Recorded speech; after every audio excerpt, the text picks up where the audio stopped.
ఈ మంగళహారతి చూడగానే మీకు అర్థమైపోయి ఉండాలి మేమేం చేస్తున్నాం అనేది. నిన్న భోగి కదా, మా ఇంట్లో ఒకళ్ళు కాదు ఇద్దరు కాదు ఏకంగా ముగ్గురు మహాలక్ష్ములు.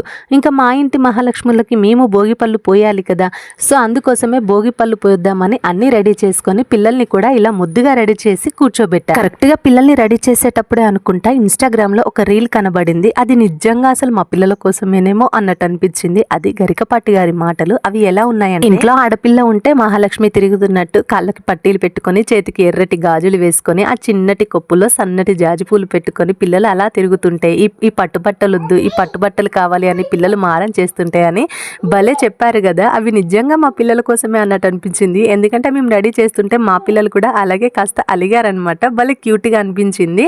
ఇంతకీ ఆడపిల్లలుంటే కాస్త ఆరాటం ఎక్కువ. అదే పనిలోనైనా కాస్త బాధ్యతలోనైనా ఎంతైనా ఆడపిల్లలు ఉంటే ఆ బాధ్యతే వేరు కదా. ఇంతకీ మీరేమంటారు? సరే కానీ మా పిల్లలకైతే ఇలా భోగి పళ్ళు పోసుకున్నాం. ఇంతకీ మీ పిల్లలకు భోగి పళ్ళు పోసారా? వీడియో నచ్చితే లైక్ చేయండి. Thank you.